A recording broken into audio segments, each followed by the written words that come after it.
Hi everyone, आज का हमारा टॉपिक है नेविगेशन टू अबैब डिक्शनरी ऑब्जेक्ट। आज के वीडियो में हम अबैब डिक्शनरी के सारे ऑब्जेक्ट को नेविगेट करके देखने वाले हैं।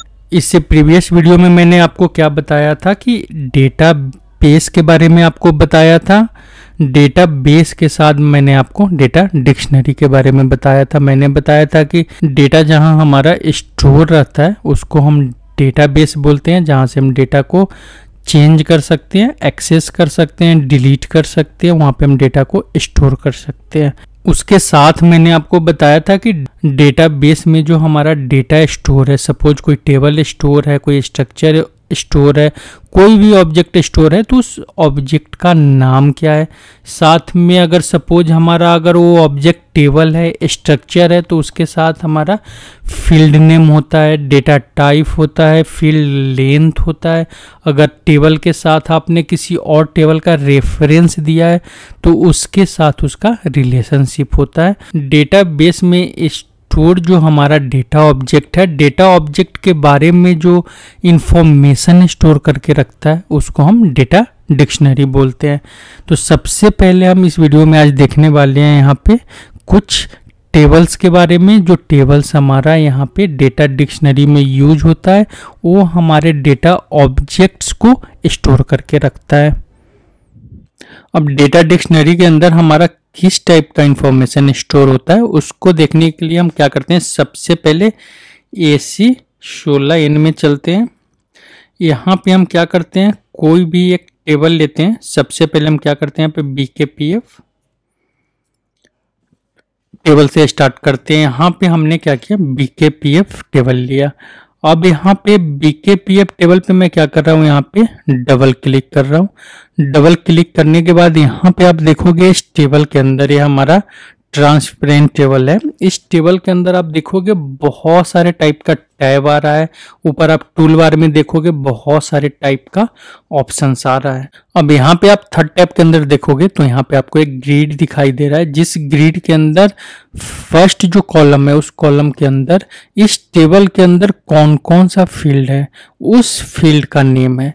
इसके बाद आप देखोगे यहाँ पे की है, इनिशियल फील्ड। इसके बाद यहाँ पे डेटा एलिमेंट्स है। अब डेटा एलिमेंट में किसी भी डेटा एलिमेंट पे आप क्लिक करते हो, सपोज मैं यहाँ पे BUQRS पे क्लिक करता हूँ तो यहाँ पे आप देखोगे डोमेन का फील्ड है, जिसके अंदर यहाँ पे हमने BUQRS नाम का एक डोमेन यूज किया। इस डोमेन पे जब आप डबल क्लिक करोगे तो यहाँ पे आप देखोगे यहाँ पे 3 टैब आपको दिखाई देगा। यहाँ पे फर्स्ट टैब है हमारे प्रॉपर्टीज का, सेकेंड डेफिनेशन का है, थर्ड हमारा यहाँ पे वैल्यू रेंजेज का है। अब मैंने आपको बताया था कि डेटा डिक्शनरी का काम है इस सारे के सारे इंफॉर्मेशन को स्टोर करके रखना। अब इसको स्टोर कैसे करता है उसके लिए हम क्या करते हैं, यहाँ पे न्यू सेशन लेते हैं। न्यू सेशन में चलते हैं। यहाँ पे हम AC16N का एक दूसरा विंडो ओपन करते हैं। इस विंडो में हम क्या कर रहे हैं, सबसे पहले मैंने आपको बताया था कि DD के बाद आपको यहाँ पे नंबर जो है 01, 02, 03, 04 रखना है। साथ में यहाँ पे आप L का यूज कर सकते हो अगर आप इसके टेबल का डिटेल देखना चाहते हो, या V का यूज कर सकते हो आप, या व्यूज का यूज देखना चाहते हो।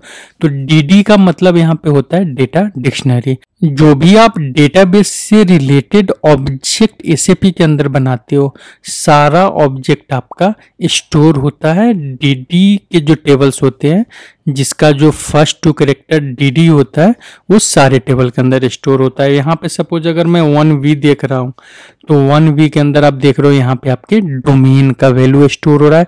सपोज अगर आपने कंपनी कोड BUQRS दिया है यहाँ पे कंपनी कोड का, तो यहाँ पे आप देखोगे कंपनी कोड का सारा डिटेल आपका आएगा कि कंपनी कोड किस फील्ड के रेफरेंस है। तो T011 यहाँ पे आप क्या करना कि अपना सिस्टम का लैंग्वेज, यहाँ पे अगर सपोज EN है, इंग्लिश है, तो मैंने यहाँ पे EN कर दिया। तो ये फिल्टर हो जाएगा। नहीं तो जितना भी यहाँ पे लैंग्वेज अनेबल होगा आपके एसएपी के अंदर, वो सारे लैंग्वेज में इस फील्ड को दिखाएगा। अब यहाँ पे इसका डेटा टाइप क्या है, इसका फील्ड लेंथ क्या है, इसका आउटपुट लेंथ क्या है, इसका शॉर्ट टेक्स्ट क्या है, यहाँ पे आपको सारा का सारा इंफॉर्मेशन मिल जाएगा। मतलब ये हमारा एक डेटा डिक्शनरी है जो डोमेन के बारे में सारा का सारा इंफॉर्मेशन स्टोर करके रखता है। अब यहाँ पे अगर आप पूरी वाले टेबल में जाओगे, टेबल के नेम से सर्च करना है। सपोज यहाँ पे अगर आप बीके पीएफ के लिए सर्च करने जा रहे हो, यहाँ पे आप लैंग्वेज EN रखो, यहाँ से आप इसको एग्जीक्यूट करोगे तो यहाँ पे इस टेबल के बारे में डिटेल आएगा कि बीके पीएफ टेबल है, इसका टेबल कैटेगरी क्या है, इस टेबल का डिस्क्रिप्शन क्या है, इस टेबल का सारा डिटेल आपको यहाँ पे इस डेटा डिक्शनरी वाले टेबल में मिल जाएगा। इसी टाइप से हमारा जो नेक्स्ट है, अब इसी में हमारा नेक्स्ट टेबल है DD3L। यहाँ पे जरूरी नहीं है कि सारा का सारा डेटा डिक्शनरी का जो टेबल होगा सबके लिए आपका व्यू बना होगा। तो जहाँ पे अगर आपका व्यू नहीं मिलता है वहाँ पे यहाँ पे आप L करके सर्च कर सकते हो। यहाँ पे DD3L है। अब यहाँ पे आपको क्या करना है कि टेबल का नेम डालना है। सपोज मैं यहाँ पे BK PF अगर टेबल डालता हूँ तो इस टेबल के अंदर जितना भी फील्ड होगा, अभी मैंने आपको DD02V वाले टेबल में क्या बताया था वहाँ पे कि उस टेबल के बारे में इंफॉर्मेशन स्टोर करके रखता है।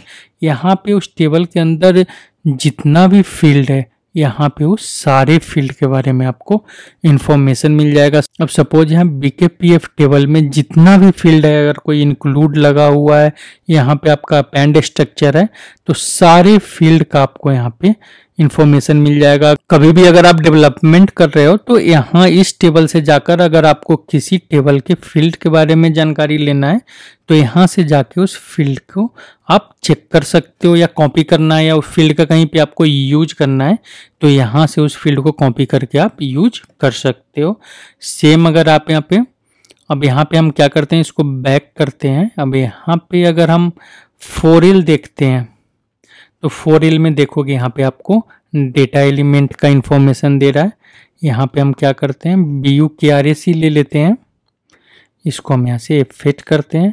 यहाँ पे आप देखोगे डेटा एलिमेंट है, उसमें कौन सा डोमेन लगा हुआ है, उसके बाद यहाँ पे पैरामीटर आईडी क्या है, इसी टाइप से सारा सर्च हेल्प क्या लगा हुआ है, आपको सारा इंफॉर्मेशन यहाँ पे मिल जाएगा।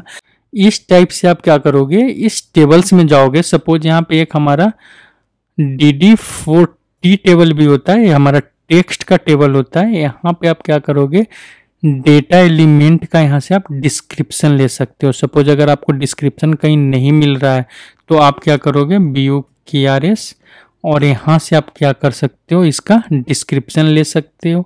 यहाँ पे आप EN इंग्लिश के लिए पास करोगे तो यहाँ पे आपका शॉर्ट टेक्स्ट, हेडिंग, जो मैंने अभी आपको दिखाया था डेटा एलिमेंट के अंदर की, हम यहाँ पे शॉर्ट टेक्स्ट, मीडियम टेक्स्ट सब कुछ डालते हैं, वो सारा टेक्स्ट आप यहाँ से एक्सेस कर सकते हो। साथ में हमारा यहाँ पे जो मैंने अभी आपको 7L भी शायद दिखाया था, 7L से आप यहाँ पे डोमेन का जो वैल्यू है, डोमेन का वैल्यू आप ले सकते हो। डोमेन का वैल्यू आप कैसे एक्सेस कर सकते हो, अब यहाँ पे मैं क्या करता हूँ, इसके लिए यहाँ पे एक और मैं AC Solane का सेशन ओपन करता हूँ, AC Solane करता हूँ। यहाँ पे मैं कोई टेबल ले लेता हूँ, T000 ही ले लेता हूँ। यहाँ पे हमारा कोई फील्ड है जहाँ पे मल्टीपल वैल्यू आता है। मैं एक बार C कैटेगरी को चेक करता हूँ, इसके अंदर क्या है हमारा इंफॉर्मेशन। यहाँ पे हमारा कैटेगरी टाइप है, तो हम यहाँ से क्या करते हैं, यहाँ से इसको कॉपी करते हैं और हम क्या करते हैं, अपने उस टेबल में चलते हैं जो टेबल मैंने अभी आपको दिखाया था 7L। यहाँ पे हम क्या करते हैं, उस डोमेन को यहाँ पे पेस्ट कर देते हैं। यहाँ से हम क्या करते हैं, इसको एग्जीक्यूट करते हैं। तो यहाँ पे आप देखोगे कि इसका आपको डिटेल आ रहा है PT। अगर आप इसको ओपन करोगे, मैं क्या करता हूँ, आपको सबसे पहले उस टेबल को एक बार ओपन करके दिखाता हूँ, तब आपको ज़्यादा क्लियर होगा कि किस टाइप का इंफॉर्मेशन फेच कर ला रहा है। यहाँ पे हमारा ये डेटा एलिमेंट है। इस डेटा एलिमेंट पे जब आप डोमेन पे जब आप डबल क्लिक करोगे तो यहाँ पे जब वैल्यू रेंज वाले टैब पे जाओगे तो यहाँ पे आपको PTCD ये आपके डोमेन के अंदर यहाँ पे वैल्यू रेंज पड़ा हुआ है, इस वैल्यू को फेच कर रहा है। साथ में आप शॉर्ट डिस्क्रिप्शन अगर फेच करना चाहते हो तो आपको क्या करना है, यहाँ पे 7L जो हमने लिया है आप इसको 7V कर दो। V का मतलब होता है यहाँ पे कि आपके टेबल और आपके टेक्स्ट जो है, इसका शॉर्ट टेक्स्ट जो है, दोनों का कॉम्बिनेशन से व्यू बना होता है। आप यहाँ पे उस फील्ड का नाम पास करोगे, यहाँ से आपको डिटेल मिल जाएगा। यहाँ पे आप EN भी पास करोगे। यहाँ पे मल्टीपल लैंग्वेज में आ रहा है, हम क्या करते हैं EN पास कर देते हैं इंग्लिश के लिए, और यहाँ से हम इसको एफेक्ट करते हैं। तो यहाँ पे आप देखोगे वो जो फिक्स्ड वैल्यू आ रहा था प्लस साथ में यहाँ पे उसका आपको डिस्क्रिप्शन मिल जाएगा। तो इस टाइप से किसी डोमेन के अंदर आपका वैल्यू है तो आप इस टेबल से जाके उस वैल्यू को भी एक्सेस कर सकते हो। ये दिखाने का मेन मतलब था कि आपको नॉलेज होना चाहिए कि आपका जो डेटा डिक्शनरी जो फील्ड या किसी भी ऑब्जेक्ट के बारे में जो डेटा स्टोर करके रखता है वो हमारा किस टेबल के अंदर रखता है। यहाँ से आप उसका यूज भी कर सकते हो और ये बहुत यूजफुल भी होता है कि आप डायरेक्ट यहाँ से इस डोमेन के वैल्यू को लेना है, आपको किसी डेटा एलिमेंट का रेफरेंस डायरेक्ट पास करना है, या सपोज किसी टेबल के आप सारे के सारे फील्ड को कॉपी करना चाहते हो तो उसके लिए आप टेबल के अंदर जाओगे तो वहाँ पे आपको सिलेक्ट करना पड़ता है। यहाँ टेबल से डायरेक्ट आप पूरे एलिमेंट को कॉपी कर सकते हो। प्लस आपको ये पता होगा कि डेटा डिक्शनरी मेनली होता क्या है। डेटा डिक्शनरी मेनली यही होता है कि वो आपके डेटाबेस में जो स्टोर डेटा है उस डेटा के बारे में इंफॉर्मेशन स्टोर करके रखे हुआ है। अब चलते हैं हम अपने नेक्स्ट टॉपिक पे। आज का हमारा यहाँ पे सेकेंड पॉइंट है टाइप्स ऑफ टेबल्स का। कितने टाइप्स का टेबल हम यहाँ पे SAP ABAP के अंदर यूज करते हैं। मैंने अभी स्क्रीन पे जो आपके साथ यहाँ पे शेयर किया है, transparent table, pool table, cluster table and CDS DDIC का भी हम यूज करते हैं यहाँ पे। तो मैं आपको आज बताने वाला हूँ यहाँ पे हम क्या करने वाले हैं, HANA प्लस ECC को कंपेयर भी करने वाले हैं कि HANA और ECC के बीच में हमारा जो टेबल्स का टाइप है, हमारे टेबल्स के टाइप में कितना चेंजेज आया है। साथ में हम यहाँ पे CDS के बारे में भी देखने वाले हैं कि अगर हम वहाँ पे कोर डेटा सर्विस का यूज करते हैं DDIC के साथ तो हमारा किस टाइप का ऑब्जेक्ट स्टोर होता है यहाँ पे। ये हमारा दूसरा टॉपिक है। इस टॉपिक में चलकर हम देखते हैं इस टेबल्स के बारे में। अब हमारा जो यहाँ पे नेक्स्ट टॉपिक है कि कितने टाइप का टेबल ऑब्जेक्ट स्टोर होता है हमारे डेटाबेस के अंदर। तो इसके लिए मैंने अभी आपको जो बताया था कि यहाँ पे हमारा टाइप पुल्स होता है, हमारा ट्रांसपेरेंट टेबल होता है, हमारा क्लस्टर टेबल होता है, DDIC का ऑब्जेक्ट होता है। तो यहाँ पे मैं क्या कर रहा हूँ, उसके लिए यहाँ पे मैंने क्या किया मैं आपको दिखा देता हूँ। मैंने यहाँ पे SAP ECC को भी लॉगिन किया है, साथ में यहाँ पे मैंने SAP HANA को लॉगिन कर रखा है। अब यहाँ पे सबसे पहले मैं क्या करता हूँ, एक ही टेबल ओपन करते हैं, दोनों में ओपन करते हैं। मैं यहाँ पे क्या करता हूँ, AC 16N में चलता हूँ। ये हमारा S4 HANA है। यहाँ पे अब नेक्स्ट हम चलते हैं ECC के अंदर। यहाँ भी हम क्या करते हैं, AC 16N करते हैं। अब AC 16N यहाँ पे हमने कर लिया SAP ECC के अंदर। अब यहाँ पे हमारा जो फर्स्ट टेबल मैंने आपको बताया था DD02L बताया था मैंने आपको। मैं यहाँ पे DD02L को लेता हूँ। यहाँ पे बस मैंने इस टेबल को इसलिए लिया है कि आपको मैं यहाँ पे टेबल कैटेगरी बता सकूँ। अब ये SAP ECC पे जब आप इस पे टेबल कैटेगरी पे F4 करोगे, यहाँ पे मैंने अभी F4 किया तो यहाँ पे आप देखोगे कि यहाँ पे आपको कितने टाइप का टेबल कैटेगरी आ रहा है। यहाँ पे ट्रांसपेरेंट टेबल आ रहा है, यहाँ पे स्ट्रक्चर आ रहा है, यहाँ पे क्लस्टर टेबल आ रहा है, फुल टेबल आ रहा है, यहाँ पे जनरल व्यू का जो स्ट्रक्चर होता है, साथ में यहाँ पे अपेंड स्ट्रक्चर का ऑप्शन आ रहा है। अब नेक्स्ट हम क्या करते हैं, S4 HANA में चलते हैं। S4 HANA में हम क्या करते हैं, सेम उसी टेबल को ओपन करते हैं DD02L। अब यहाँ पे हम क्या करते हैं, टेबल कैटेगरी देखते हैं। तो यहाँ पे आप देखोगे टेबल कैटेगरी में ट्रांसपेरेंट टेबल है, स्ट्रक्चर है, व्यू है, अपेंड स्ट्रक्चर है। अब यहाँ पे आप देखोगे कि 4 ऑप्शन आपको मिल रहा है यहाँ पे, और पहले जो आपका ECC था, ECC के अंदर आपका 6 ऑप्शन था। यहाँ पे 2 ऑप्शन कौन सा आपका चला गया, तो क्लस्टर और पुल टेबल का ऑप्शन चला गया, क्योंकि जब से हाना आया है हमारे हाना में क्लस्टर और पुल टेबल का कॉन्सेप्ट खत्म हो गया है। अब यहाँ पे ECC के भी आप देखोगे जो लेटर मतलब जो अपग्रेडेड वर्जन है, अपग्रेडेड वर्जन में भी आपको क्लस्टर टेबल नहीं देखने को मिलेगा, कुछ पुल टेबल आपको मिल सकता है। अब सपोज यहाँ पे हम क्या करते हैं कि इसमें हम क्लस्टर ले लेते हैं। यहाँ पे हमने DD02L में क्लस्टर लिया, यहाँ पे हमने एग्जीक्यूट किया। अब देखोगे यहाँ पे हमारा SAP ECC के अंदर इसमें कोई रिकॉर्ड नहीं है। अब यहाँ पे हम क्या करते हैं, हाना वाले फील्ड में चलते हैं।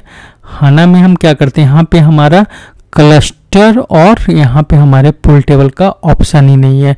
यहाँ पे हम ट्रांसपेरेंट टेबल का यूज करते हैं या यहाँ पे हम व्यू का यूज करते हैं।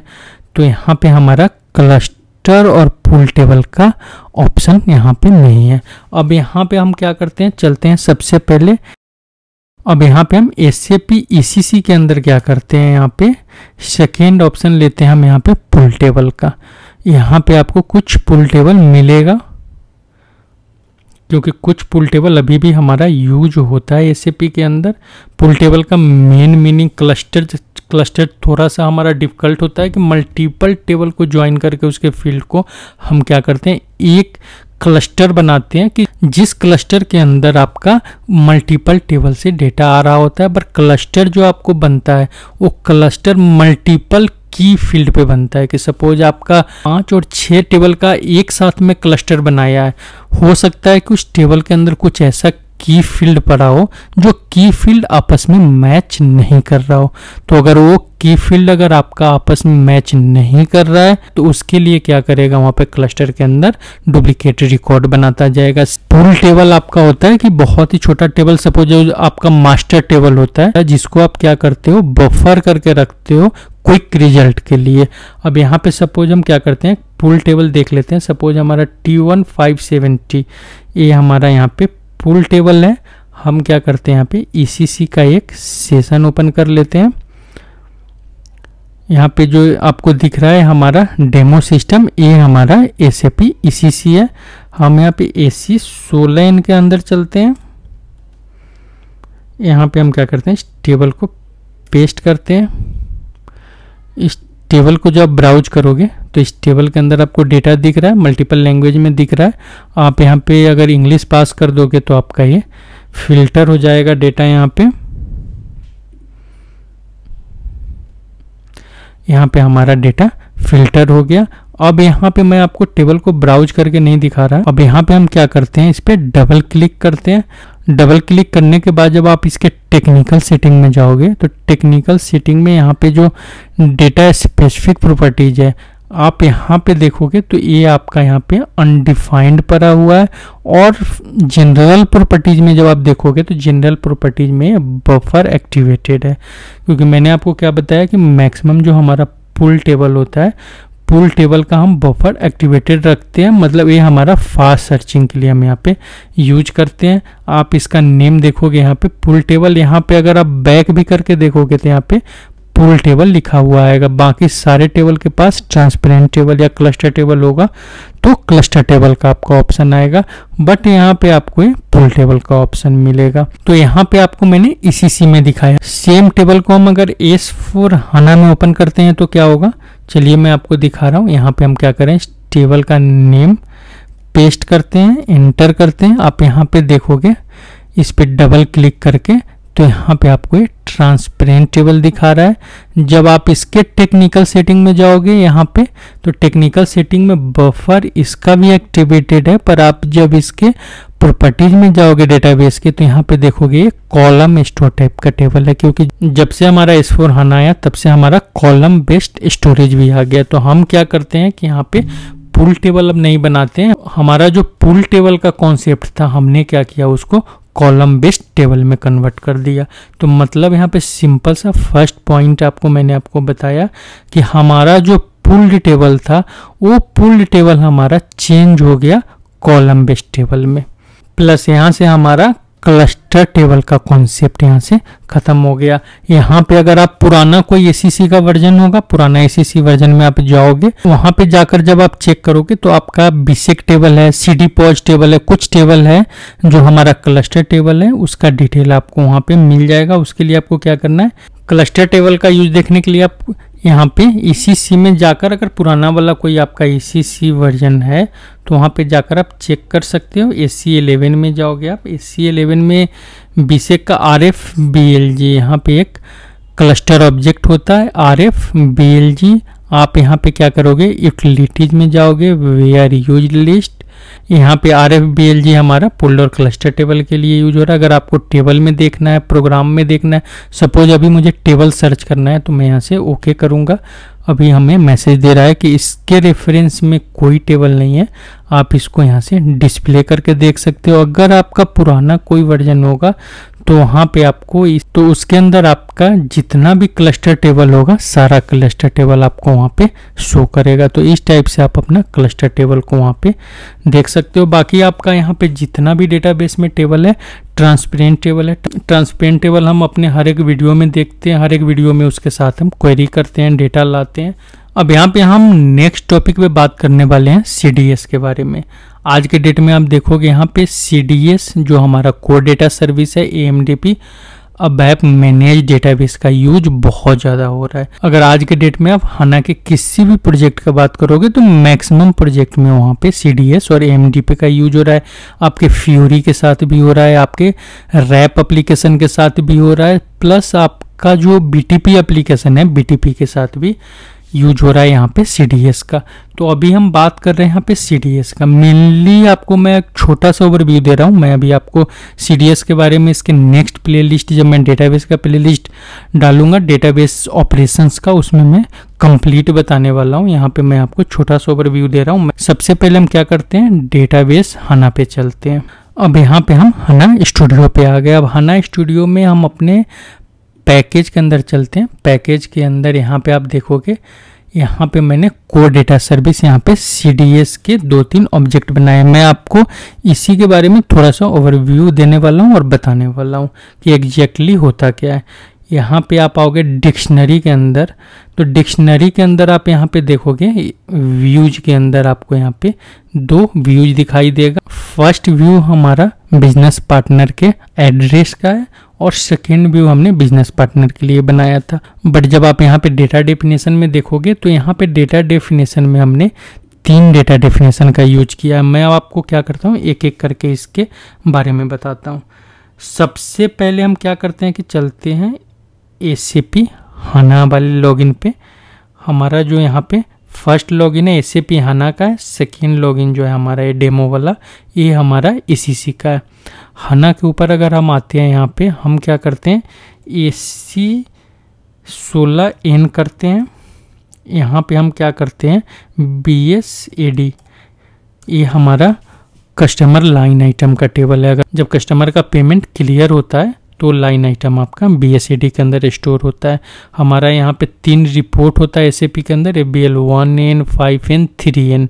ये तीनों रिपोर्ट हमारा BSID, BSAD, BSIS, BSAS और BSAK, BSIK के ऊपर डिपेंड करता है। तो मैं अभी यहाँ पे कस्टमर लाइन आइटम वाले टेबल की बात कर रहा हूँ, जिसके अंदर हमारा क्लियर आइटम पड़ा हुआ है। इसी को अगर हम यहाँ पे BSID कर देते हैं तो ये हमारा ओपन लाइन आइटम देगा कस्टमर का।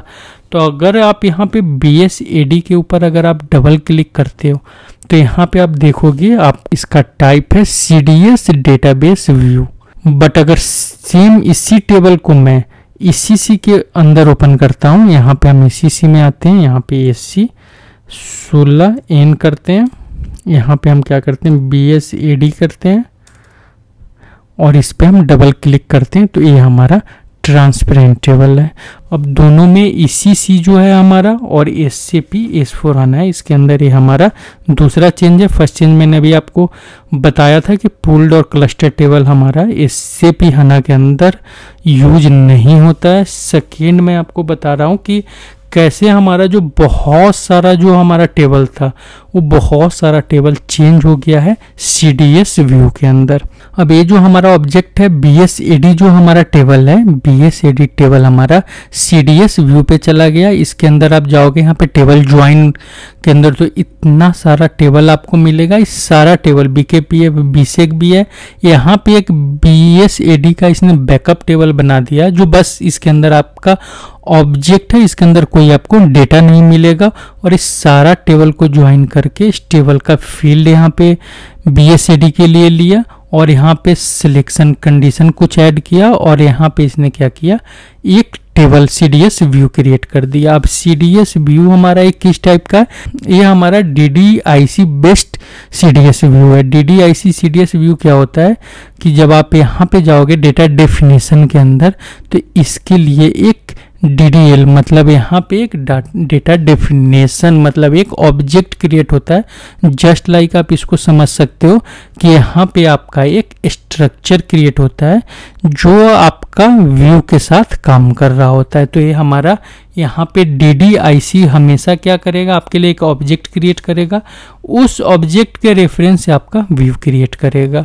अब SAP के अंदर अभी क्या हुआ है कि जब से हमारा क्लाउड का कॉन्सेप्ट आया है, क्लाउड के कॉन्सेप्ट से हमारा DDIC बेस्ड CDS व्यू का यूज ऑब्सोलेटेड हो गया है। अब आज के डेट में हमारा CDS व्यू जो यूज हो रहा है CDS व्यू एंटिटी का यूज हो रहा है।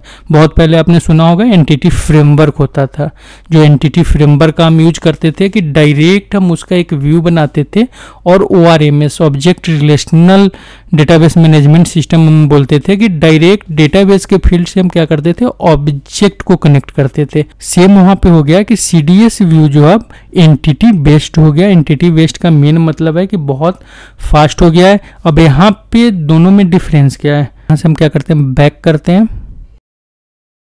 अब पहला क्वेश्चन होगा कि आपका ये BSAD टेबल जो है यहाँ पे CDS व्यू हो गया और पहले जो हमारा ECC था, ECC में हमारा ट्रांसपेरेंट टेबल था। अब यहाँ पे फ़र्क क्या होता है दोनों में कि अगर ट्रांसपेरेंट टेबल है तो इस टेबल के अंदर डेटा स्टोर होगा, व्यू में क्या होगा, इमेजिनरी स्टोरेज होता है, व्यू के अंदर कोई डेटा नहीं होता। वो क्या करता है कि जिस टाइम आप व्यू को कॉल करोगे उस टाइम जो आपका मेन टेबल, जो टेबल आपने ज्वाइन करके रखा है, उस टेबल से डेटा लेता है और आपको वहाँ पे दिखाता है। फिर उसके बाद वो सिर्फ ऑब्जेक्ट वहाँ पे आपका स्टोर होता है। ट्रांसपेरेंट टेबल में सेम टाइप का डेटा, अगर सपोज आपका BSEC और BKPF का ही डेटा इन सारे टेबल्स में होता है, तो अगर सेम रिपीटेड डेटा अगर आपके बहुत सारे टेबल में स्टोर है तो वो कॉन्सेप्ट पहले हमारा ECC के अंदर था कि एक ही डेटा आपको 50 टेबल में मिल जाता। उसको SAP ने क्या किया है, हाना के टाइम में उसको CDS व्यू के साथ वहाँ पे क्या किया, टेबल का नेम आपको सेम दिया है बट वो डेटा का जो स्टोरेज था, डेटा का स्टोरेज SAP ने ख़त्म कर दिया है। वो आपका मेन सोर्स में ही डेटा आपका स्टोर होगा। फाइनेंस के डेटा के लिए SAP ने ACDOCA या आपका BSEC या BKPF के ही ऑब्जेक्ट को रखा है, बट वहाँ से जो बाकी जो टेबल्स थे, बाकी जो रिपोर्टिंग थे, उसको उसने क्या किया, CDS व्यू के थ्रू वहाँ पे उस सेम नेम का ऑब्जेक्ट बना के उसको दे दिया है कि वहाँ से आपका वो रिपोर्ट्स भी काम करेगा प्लस कहीं भी आपका डुप्लीकेट डेटा भी स्टोर नहीं होगा। फर्स्ट यहाँ पे मैंने आपको बताया कि CDS व्यू का कॉन्सेप्ट आ गया। अब यहाँ पे दूसरा, यहाँ पे मैं आपको बता रहा हूँ कि एंटिटी और डेटा डिक्शनरी बेस्ड। अब यहाँ पे अभी जो मैंने आपको बताया था इसके अंदर, यहाँ पे मैंने बताया था कि डेटा डेफिनेशन, यहाँ पे हमारा DDIC का यूज हो रहा है। अब मैं चलता हूँ हाना स्टूडियो के ऊपर। हाना स्टूडियो के ऊपर सबसे पहला हमारा व्यू है DD। हम यहाँ पे क्या करते हैं, इस पर डबल क्लिक करते हैं, इसको ओपन करते हैं एक बार और हम DD1 को भी ओपन करते हैं। मैंने यहाँ पे क्या किया, एग्जाम्पल के लिए यहाँ पे 2 CDS व्यू बनाया है। फर्स्ट हमारा व्यू है CDS DD और सेकेंड है CDS DD1। अब यहाँ पे आप देखोगे कि यहाँ पे हमने क्या किया है, व्यू एंटिटी का यूज किया है DD1 में, और DD में हमने यहाँ पे डायरेक्ट डिफाइन व्यू से इसको और डायरेक्ट हमने टेबल पे सिलेक्ट लगाया है। अब दोनों में फ़र्क क्या है कि यहाँ पे जब भी आप DDL डेटा डेफिनेशन से जब भी आप कोई व्यू बनाओगे तो यहाँ पे आपको व्यू का नेम देना होता है। आप क्या करोगे, एक इस टाइप का स्ट्रक्चर क्रिएट करोगे, उसके साथ आप यहाँ पे एक व्यू क्रिएट करोगे। अगर हम यहाँ पे इस व्यू को देखते हैं, हमारा CDS व्यू 1 जो है, इसको हम क्या करते हैं, कॉपी करते हैं और हम यहाँ पे हाना के लॉगिन के अंदर आते हैं। यहाँ पे हम क्या करते हैं, इसको पेस्ट करते हैं, एंटर करते हैं।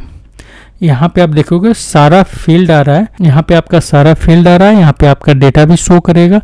इस पे जब आप डबल क्लिक करोगे तो यहाँ पे देखोगे आपका डेटा डिफिनेशन दे रहा है। यहाँ पे YBP CDS DD जो मैंने अभी आपको बताया है, यहाँ पे YBP CDS DD मतलब यहाँ पे एक व्यू का स्ट्रक्चर क्रिएट किया है, उसके साथ आपका एक व्यू, मतलब यहाँ पे आपका 2 ऑब्जेक्ट क्रिएट हुआ है।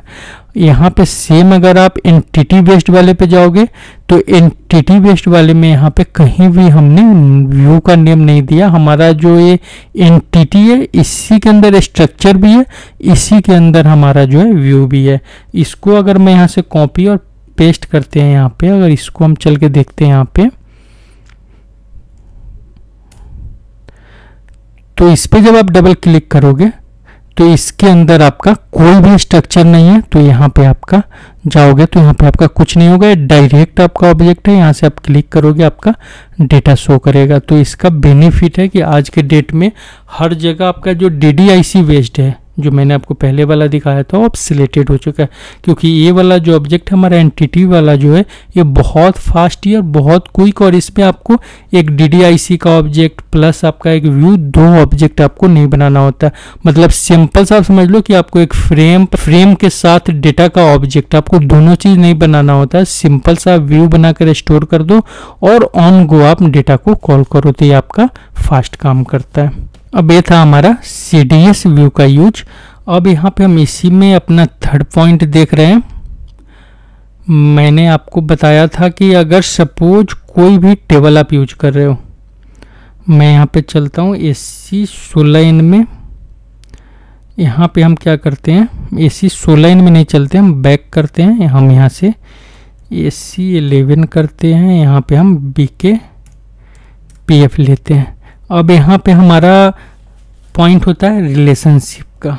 रिलेशनशिप का मतलब है कि अगर सपोज आप इसको डिस्प्ले करोगे BKPF टेबल को, तो यहाँ पे इस टेबल के साथ बहुत सारा टेबल एसोसिएटेड होता है। अब एसोसिएटेड कैसे होता है कि सपोज आप यहाँ पे, जब आप यहाँ पे इनपुट हेल्प चेक वाले पे आओगे, तो यहाँ पे आप देखोगे हर एक फील्ड के साथ एक चेक टेबल लगा हुआ है, चेक टेबल भी लगा हुआ है, साथ में यहाँ पे सर्च हेल्प भी लगा हुआ है। आप जब नीचे नीचे नीचे नीचे जाओगे तो आपको यहाँ पे बहुत सारा टेबल मिल जाएगा।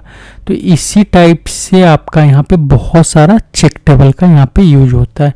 तो इसके लिए हम क्या करते हैं, यहाँ पे जो आपको ये आइकन दिख रहा है ग्राफिक, आपको क्या करना है, यहाँ पे ग्राफिक पे जाके इस टेबल के बारे में आप सारा जानकारी ले सकते हो।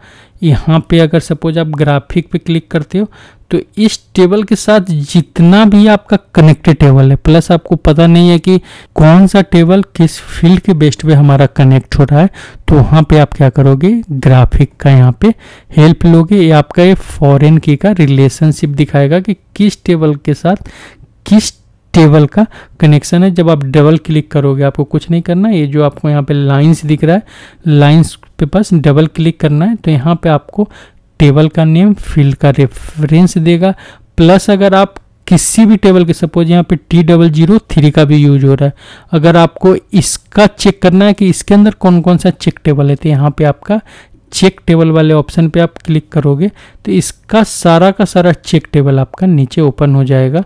तो आप क्या कर सकते हो, इसके रेफरेंस से चेक कर सकते हो कि इसका कौन कौन सा चेक टेबल है। तो यहाँ पे ग्राफिक्स का आप यूज कर सकते हो अगर आप चाह रहे हो कि यहाँ पे इसके बारे में, किसी भी टेबल के बारे में अगर आप जानना चाह रहे हो, उसका रिलेशनशिप जानना चाह रहे हो, तो प्रॉपर रिलेशनशिप के लिए आप क्या करोगे, यहाँ पे ग्राफिक्स टैब का यूज करोगे। ग्राफिक्स टैब के ऊपर जाने के बाद आप हर एक टेबल का, किस टेबल के साथ क्या कनेक्टिविटी है, किस फील्ड के बेस्ड पे कनेक्टिविटी है, सब कुछ आप यहाँ पे फाइंड आउट कर सकते हो। तो ये था हमारा थर्ड पॉइंट कि कैसे आप यहाँ पे टेबल्स के बीच का रिलेशनशिप निकालोगे। अब यहाँ पे हम क्या करते हैं, अपने नेक्स्ट पॉइंट पे चलते हैं। आज का हमारा तीसरा एंड फाइनल टॉपिक है। यहाँ पे हम DDIC ऑब्जेक्ट्स के बारे में देखने वाले हैं कि हमारा टेबल्स है, व्यू है, डेटा टाइप है, टाइप ग्रुप है, डोमेन है, सर्च हेल्प है, लॉक ऑब्जेक्ट्स है। इस टेबल को हम यहाँ पे नेविगेट करके देखने वाले हैं कि इस टेबल्स का मेनली क्या क्या यूज होता है और किस टाइप से हम क्रिएट करते हैं। क्रिएट करने के बाद यहाँ पे किस टाइप का इंफॉर्मेशन स्टोर होता है। आज हम इस सारे ऑब्जेक्ट को नेविगेट करके देखने वाले हैं, क्योंकि अपने नेक्स्ट वीडियो से हम इस सारे ऑब्जेक्ट को खुद से क्रिएट करना शुरू करेंगे। तो यहाँ पे आज के वीडियो में हम इस सारे ऑब्जेक्ट को नेविगेट करके देखेंगे। यहाँ पे कि सपोज जैसे डोमेन होता है, तो डोमेन हमारा फर्स्ट यूनिट कैसे होता है कि वहाँ पे हम किस टाइप का डोमेन में इंफॉर्मेशन स्टोर करते हैं। फिर उस डोमेन के रेफरेंस से हम डेटा एलिमेंट बनाते हैं। फिर उस डेटा एलिमेंट का हम यूज करते हैं अपने डेटाबेस टेबल के अंदर। और फिर डेटाबेस टेबल के अंदर हम कौन कौन से फंक्शन, कौन कौन से प्रॉपर्टी, कौन कौन से मेथड का यूज करते हैं, जिससे हमारा पूरा का पूरा डेटा डिक्शनरी का फंक्शन काम करता है। तो हम यहाँ पे सब कुछ आज यहाँ पे नेविगेट करके देखने वाले हैं। अब यहाँ पे हम डेटा डिक्शनरी ऑब्जेक्ट के बारे में देख ले रहे हैं। डेटा डिक्शनरी ऑब्जेक्ट हमारा कहाँ पे मिलेगा, तो ACE11 हमारा टी कोड होता है। ACE11 टी कोड के अंदर आप यहाँ से अपने सारा का सारा डेटा डिक्शनरी का ऑब्जेक्ट क्रिएट कर सकते हो। अगर आपको कोई टेबल क्रिएट करना है तो आप यहाँ पे डेटाबेस टेबल से क्रिएट करोगे। अगर आपको कोई व्यू क्रिएट करना है, कोई भी सपोज यहाँ पे मैं क्या करता हूँ JASS करता हूँ, तो यहाँ से आप व्यू क्रिएट कर सकते हो। जब भी आप यहाँ पे क्रिएट करने जाओगे तो यहाँ पे आपको 4 ऑप्शन मिलेगा। डेटाबेस व्यू क्रिएट करना चाहते हो, projection view, maintenance view, help view create करना चाहते हो, तो आप यहाँ पे इस चारों में से कोई भी व्यू यहाँ पे आप क्रिएट कर सकते हो। अभी मैं कुछ क्रिएट नहीं कर रहा, मैं अभी आपको चारों व्यू के बारे में या जो ऑब्जेक्ट है सारे ऑब्जेक्ट के बारे में एक एक करके जब मैं क्रिएट करूँगा तो आपको और डिटेल में बताऊँगा।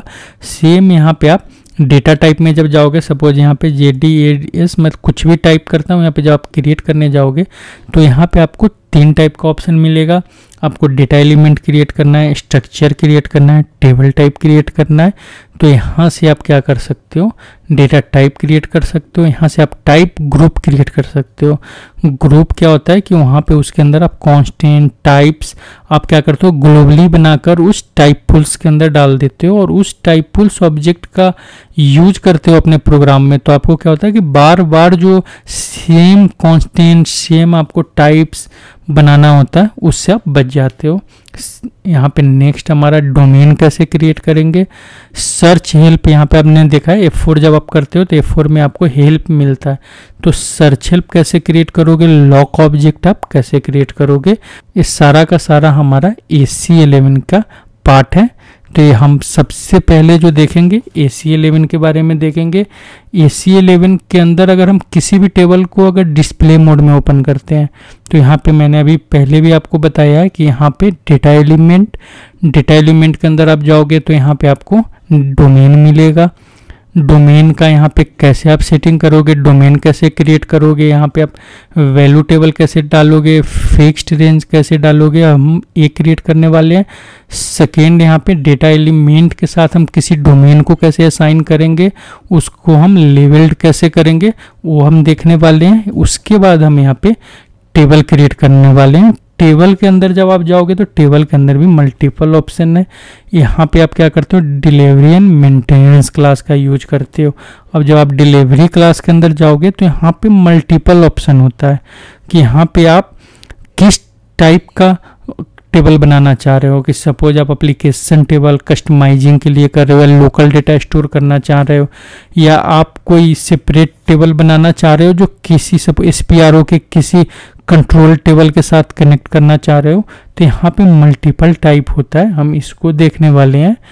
नेक्स्ट यहाँ पे अगर आप टेबल जो बना रहे हो इसका एडिटेबल आप कैसा रखना चाह रहे हो कि कोई यूजर इसको डायरेक्ट एडिट कर सके या किसी रिस्ट्रिक्शन के साथ, या एडिट नहीं कर सके या ओनली डिस्प्ले कर सके, तो उसका आप यहाँ पे एडिटिंग का वैल्यू आप सेट कर सकते हो। सेम यहाँ पे आपके टेबल्स के अंदर फील्ड क्या क्या होगा, यहाँ पे आप F4 या टेबल का चेक लगा सकते हो, फॉरेन की का चेक लगा सकते हो।